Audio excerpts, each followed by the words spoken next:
এতবার মারতেছিল আজকে আমি কোনো হয়ে যাওয়ার ভয়ে ট্রিপল লাইনে ফোন দিই সংসার করার জন্য।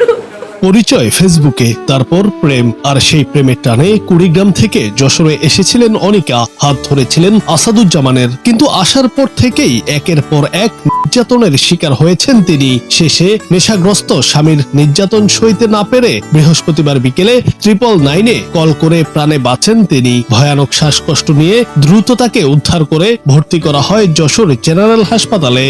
ফেসবুকে পরিচয় হয়ে রিলেশন করে আমি আসি 24 সালের পহেলা মে যশোরে আসছি সংসার করার জন্য।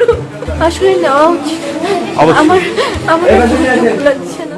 আসাদুজ্জামান মনিরামপুর উপজেলার লিয়াকত আলী মোড়লের ছেলে। হাসপাতালে ভর্তি হয়ে অনিকা সরকার জানান তার উপর অমানবিক অত্যাচারের নানা কাহিনী। চুলের মুঠি ধরে বুকের ওপর লাফানো সহ সব ধরনের অত্যাচার করা হতো তার উপর। আগে মারতো, আমি কখনো পুলিশ কেস করি নাই। আসাদ মারের পর আমার হাজবেন্ড মারার পর মানে আমি দরজা লক করে ট্রিপল লাইনে ফোন দিই। মানে এতবার মারতেছিল আজকে আমি কোনো হয়ে যাওয়ার ভয়ে ট্রিপল লাইনে ফোন দিই। মারার সময় এমন করে মারে মনে হয় যে একটু ঘুরিয়ে মেরে মারতেছে। বুকের উপর উঠে লাফ দেওয়া, চুল ধরে টেনে ধরা। স্টেপ না নিলে ও তো কথায় কথায় আমাকে ছেড়ে দিতে চায়, তাহলে পরের বউকে ধরেও মারবে।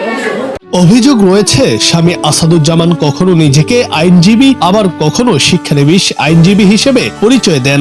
আদালত পাড়ায় তার বিরুদ্ধে রয়েছে নানা অভিযোগ। এদিকে খবর শুনে হাসপাতালে ছুটে আসেন যশোর জেলা আইনজীবী সমিতির সভাপতি সৈয়দ সাবিরুল হক সাবু ও সাধারণ সম্পাদক এম এ গফুর। যে ভিকটিম আমাদের বাড়ির সম্মানিত সদস্য, আমি ঘটনা ওখানে জেনে তাৎক্ষণিক চলে এসেছি। আমি বাড়ির প্রতিনিধি হিসাবে, সেক্রেটারি হিসাবে এটা আইনগতভাবে ব্যবস্থা করতে পারবো। জুনায়েদ আহমেদ, বাংলা টিভি।